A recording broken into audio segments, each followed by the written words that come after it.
Hello, hello, and welcome to Tasty Tidbits with Tiff.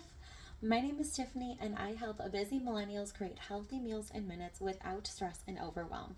And for those adults wanting to indulge every once in a while, I also offer beverage pairing recommendations with quick, easy recipes. If you would like to learn more, comment a VIP, and I will get you added to my exclusive community filled with food, fun, and friendship. Today on Tasty Tidbits with Tiff, we are going to be trying out a brand new taste bud recipe, Mexican street corn chowder. If you are familiar with taste buds, comment taste buds, and I would love to know what is your favorite taste bud recipe that you have tried so far. My family has had two favorites over our years with taste buds, and that is Southwest chili, which we make at least once a month, doesn't matter the weather outside, and steak cauliflower skillet with our garlic pepper corn rub. Both of them are amazing. Now, one of my favorite things about taste buds is that it comes every month with endless inspiration. So for September, our theme is switch up your faves. We have got 3 classic comfort food recipes that have been changed up with a fresh take to add a boost of creative inspiration to your kitchen. So if you would love to take advantage of our limited time sale and grab this collection, just shoot me a personal message that says Taste Buds. I will get you hooked up with that discount link. But for now, let's dive into this brand new recipe. So I have got butter already melting in my cast iron skillet here. This is the enamel coated cast iron, so you get all of the benefits of the cast iron, but easy cleanup with that enamel coating. So I've got butter melting in there already, since it does take a while for the cast iron to heat up. And so we are going to add in our bell pepper, which I've already got diced up, super easy to do with our quick slice. Now, most people think that the quick slice only slices. So for those wondering, this is the quick slice. So 11 blades there that evenly slices, but then if you rotate the bell pepper strips, you're able to dice them up super easy, very little mess compared to using a knife and a cutting board. Now, normally we would add in a diced onion as well, but right before hopping on here, I realized we had used our last onion. So we're going to improvise with a tablespoon of our 3 onion rub instead. And a little trick here, if you did not know this cap is a tablespoon. So no need for a measuring spoon. You can just use the cap right there. So that's going to add in some onion flavor. And then we also are going to add in the featured spice which goes with this recipe, and that is chili lime rub.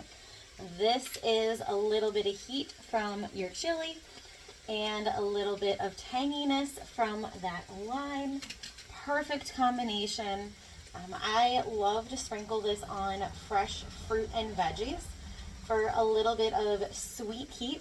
So pineapple, mango, cucumber. I know some people add it to watermelon. It is amazing. And one of the fun things with taste buds is that you get additional recipes right on the front to use that rub. So the other idea that they have provided right here on this card for you is to combine cubed watermelon with crumbled feta, fresh mint, and then sprinkle with that chili lime rub. Perfect on a hot summer day, or if you are just looking for a fun twist on a fruit salad, or you can add in some jalapeno in there for a little bit of fruit salsa. It sounds delicious. So we'll get this all mixed up. Wait until the peppers are a little bit tender there. And then we have got corn. So one of the fun things with this recipe is that you can use fresh or frozen corn. So I have got freshly steamed corn. We have been getting a ton of sweet corn from our CSA. So I usually just throw the ears with a cup of water in my multi-cooker, put it on the steam setting for 2 minutes, and you have got freshly steamed corn. Grab your curdle cutter and it comes off in seconds. It is amazing. So I've got that here, but you can also use frozen corn. It doesn't have to be thawed. You can throw it right in, which is pretty awesome. So So we are gonna get that corn added in here now, and then we're also gonna add our liquid. So I've got 3 cups of corn there. Just one thing to keep in mind, if you like your corn chowder to be more of a pureed type, then you're going to want to only add in half the corn at this point. I like mine to be chunky, not the puree, so that's why I added in everything. And then for the liquid, you need 1 quart. The recipe does call for chicken stock or veggie stock.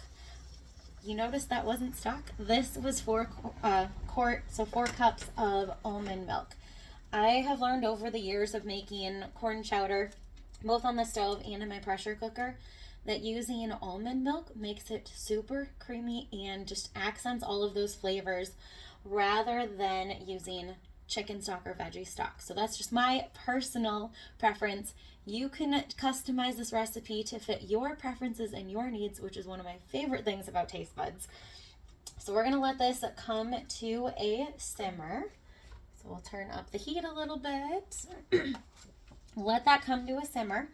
And then if you were to be pureeing to have that thicker soup, once it comes to a simmer is when you would then add in your immersion blender. A super fun attachment with our cordless Flex Plus. Any immersion blender works. If you don't have an immersion blender, a hand blender is also an option. Just be very careful. The liquid is hot since we're getting it up to a boil, so just be aware of splatters and everything like that. But if you are not wanting to puree it, keep it chunky like I'm doing, completely omit that step. No needs to worry about that.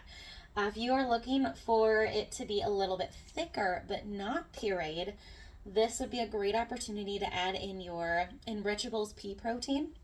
So not only is that going to boost the protein of your recipe, it's also going to add just a little bit of thickness if you add in multiple scoops.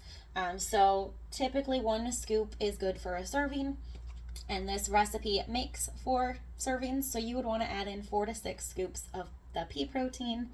That is going to thicken it up to match your preferences. Another option would be to add in cornstarch once it gets to the boiling factor. So for that, you could add in about 1.5 tablespoons. That will get it thickened up. Another option is to add in sliced potatoes at this point, and that's going to also boost the starch content to thicken it up. So the possibilities are endless. One of my favorite reasons for Taste Buds, and many of these tips can be found in your Taste Buds hub. So when you get your monthly recipes, on the back is a QR code that's going to link directly to the Taste Buds portal, so you can log in and access a ton of recipes, tips, and tricks to fit your needs. So you can search by month. You can also search by specific seasoning. So if you're curious what other recipes have been featured with the chili lime rub, you can search right for that recipe. And another extra bonus is our add-on marketplace. So every month we have a marketplace that opens up for 10 days where you can add on products in addition to spices and sauces, other items from our pantry line and from the catalog. And it's going to ship to you with your Taste Buds, no additional cost. It's free shipping, which is really awesome. Now, this is a great place that you can take advantage of extra specials that we have going on and exclusive seasonings. So recently we had a Green Goddess rub, amazing salad dressing, really good veggie dip. And that was in our marketplace recently for other people to try that weren't a subscriber when it was around. So definitely worth checking into. If you are curious about learning more about Taste Buds, again, shoot me a personal message that says Taste Buds or comment how, and I will reach out to you directly. And if you find yourself in need of some beverage pairing recommendations, sweet likes heat. So this Mexican chowder is going to pair best with a sweeter red wine such as a Tempranillo or a Mexican lager. And if you're interested in more beverage pairing recommendations, comment wine and I will get you hooked up with my free wine pairing guide.